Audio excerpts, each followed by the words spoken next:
Programme ఇల్లు లేని ప్రతి నిరుపేదకి ఇల్లు కట్టియాలని, ఇందిరమ్మ ఇల్లు కట్టియాలని మా ప్రభుత్వం ఒక దృఢ సంకల్పంతో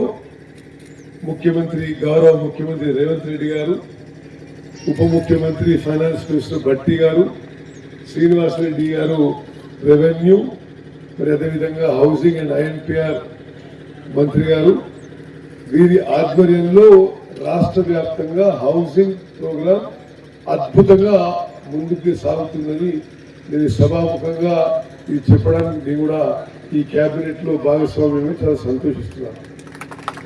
మరి ఇక్కడ శ్రీనివాసరెడ్డి గారు తెలియని వాళ్ళు ఎవరు ఉండకపోవచ్చు. మరి అంచెలంచెలుగా రాజకీయంగా ఎదిగి ఈరోజు తెలంగాణలో కాంగ్రెస్ ప్రభుత్వంలో ఒక ప్రముఖ, కీలక, క్రియాశీలక పాత్ర పోషించడం నేను ఎంతో సంతోషిస్తున్నాను.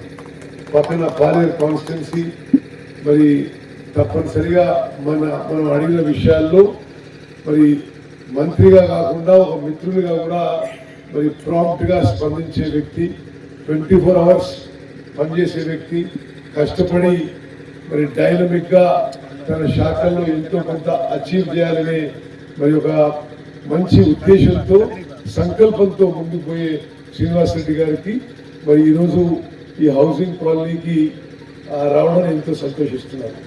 మేము వాస్తవంగా ఏం మొబిలైజేషన్ ఇది అనుకోలేదు, జస్ట్ మీరు వచ్చి ఇన్స్పెక్ట్ చేసుకోవాలి. అంటే మీరు చూస్తే స్పష్టమైన ఆదేశాలు ఇవ్వడం జరిగింది.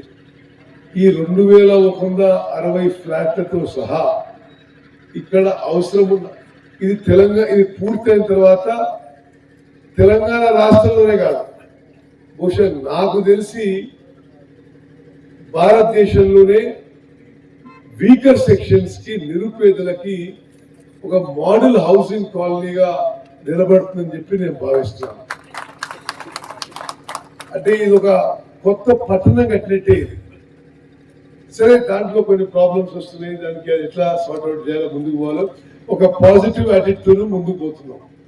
అదేవిధంగా ఒక స్పష్టమైన ప్రకటన కూడా చేస్తున్నా. నేను లోకల్ ఎమ్మెల్యే, ఇప్పుడు రేపటి నుంచి మనం ఈ ఇళ్ల కోసం ప్యూర్లీ మెరిట్ బేసిస్ మీద అప్లికేషన్స్ కూడా తీసుకోవడం మొదలు పెడతాం.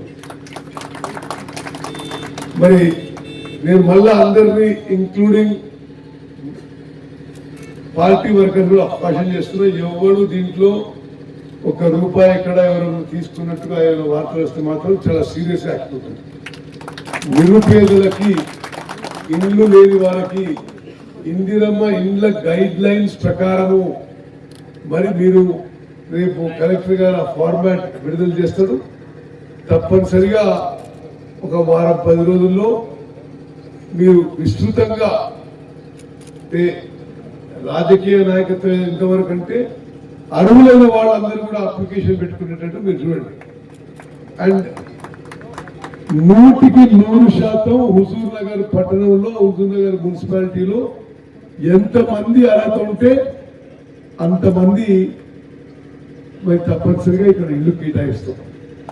అదేవిధంగా ఇప్పుడే గౌరవ శ్రీనివాసరెడ్డి గారు అక్కడ లోపల మా రివ్యూ మీటింగ్ లో చెప్పారు, ఈ యొక్క మోడల్ హౌసింగ్ కాలనీలో ఒక స్కూల్ బిల్డింగ్, ఒక హెల్త్ సెంటర్, ఒక అంగన్వాడీ కేంద్రము, ఒక కమ్యూనిటీ సెంటర్, ఒక ప్లే గ్రౌండ్,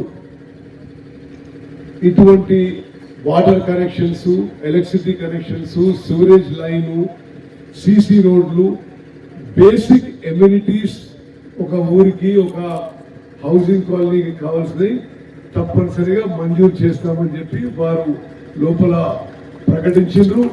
అధికారులకు కూడా ఆదేశాలు ఇవ్వడం జరిగింది. 31 మార్చ్ డెడ్ లైన్ ఇచ్చారు. మరి 31 మార్చ్ పూర్తి కావడానికి ముందు ఇప్పుడు జనవరి 7వ తారీఖు మనం ఒక వారం 10 రోజులు అప్లికేషన్ ఇస్తున్నాం. ఆ తర్వాత ఒక 10-15 రోజులు వెరిఫికేషన్.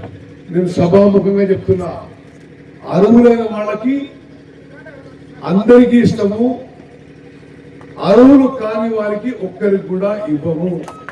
అది నేను రికమెండ్ చేసిన, ఆదరణ శ్రీనివాసరెడ్డి రికమెండ్ చేసిన, టౌన్ ప్రెసిడెంట్ మల్లికార్జున చెప్పిన ఇనెలిజిబుల్ వాళ్ళకి ఇచ్చేది లేదు. దీనికి ఒక సార్థకత ఉండాలి, ఒక శాంటిటీ ఉండాలి. మనం ఇది అంటే ఎప్పుడన్నా ఒక 10 ఏళ్ల పాటు చూస్తే ఈ కాలనీ కట్టడంలో కానీ ఈ కాలనీ అలాట్మెంట్లో కానీ ఇది మొత్తం పర్ఫెక్ట్ గా జరిగే విధంగా మనం చూసుకోవాలి. మనస్ఫూర్తిగా హృదయపూర్వక నమస్కారం. చాలా సంతోషం. ఇందాక ఉత్తమన్ అన్నట్లు నిజంగా ఈరోజు 10 గంటలకి వరంగల్ ఉమ్మడి జిల్లాలోని 12 నియోజకవర్గంలోని 6 జిల్లా కలెక్టర్లు అలా వెయిట్ చేస్తున్నారు. మొండి పట్టు పడతాడు ఉత్తమన్న. ఏమైనా సరే నిన్ను కావాలంటే హెలికాప్టర్లో ఆడ దించి ఎమ్మటే ఎక్కించి ఆడికి పంపిస్తాను, మీ 10కి టైం మార్చను అన్నాడు. ఇప్పటికే 10 దాటింది. అయినా కూడా వీడికి వచ్చిన తర్వాత నాకు ఒక తృప్తి. ఇది నేను ఇక్కడికి 3వసారో 4వసారో ఉత్తమన్న తీసుకొస్తే 4వసారో 3వసారో వచ్చాను. అద్భుతంగా తను హౌసింగ్ శాఖ మంత్రిగా ఉన్నప్పుడు ఒక రోల్ మోడల్ గా ఒక అద్భుతమైన కాలనీ ఆనాడు తన శాసనసభ నియోజకవర్గమైన ఈ హుజూర్ నగర్ లో 2600 ఇళ్లు 2160 ఇళ్లు కట్టించి పేదవాళ్ళకి ఇవ్వాలని ఒక మహా సంకల్పంతో పనిని మొదలు పెడితే భూమి కూడా రెవెన్యూదో ప్రభుత్వంతో కాకుండా సుమారు 100 ఎకరాల భూమి, ఆ 100 ఎకరాల భూమి ఎండోమెంట్ డిపార్ట్మెంట్ అంటే దేవాదాయ శాఖ భూమి అయితే ప్రభుత్వం నుంచి దేవాదాయ శాఖకి డబ్బులు కట్టించి ఆ భూమిని హౌసింగ్ శాఖకి బదలాయించుకొని హౌసింగ్ శాఖలో ఫస్ట్ బేస్ లో 2160 ఇళ్లు స్టార్ట్ చేశారు. ఆ రోజు రాజకీయ పరిస్థితుల్లో రాష్ట్రంలో కాంగ్రెస్ ప్రభుత్వం మిస్ అయింది. తదుపరి వచ్చిన ప్రభుత్వం ఈ 2160 ఇళ్ళు అయితే పూర్తి చేయలేదు, కానీ ఈ 100 ఎకరాల్లో భూమిని అటుకొద్దిగా ఆ డిపార్ట్మెంట్ కి ఈ డిపార్ట్మెంట్ కి ఇచ్చుకుంటూ ఇళ్లనైతే పూర్తి చేయకుండా వచ్చినప్పుడల్లా ఇదిగో బెల్లం అని మోచేతికి రాపిచ్చి ఈ మోచేతికి రాసిన బెల్లాన్ని నువ్వు నాకు అన్నట్లు చూపించారే తప్ప ఆనాటి పెద్దలు మళ్ళీ ఉత్తమ్ కుమార్ రెడ్డి గారి చేతికి పవర్ వచ్చేంత వరకు దీన్ని పూర్తి చేయకపోతే ప్రభుత్వం ఏర్పడిన మొదటి 10-15 రోజుల్లోనే ఎట్టి పరిస్థితుల్లో నాకు ఇది కావాలని గౌరవ ముఖ్యమంత్రి రేవంత్ రెడ్డి గారిని నన్ను ఒప్పించి మెప్పించి టేబుల్ మీద ఇద్దరిని ఒకేసారి సంతకం పెట్టించి శాంక్షన్ చేపించి యుద్ధ ప్రాతిపదిక మీద ఈ పనులు చేపట్టడం జరిగింది.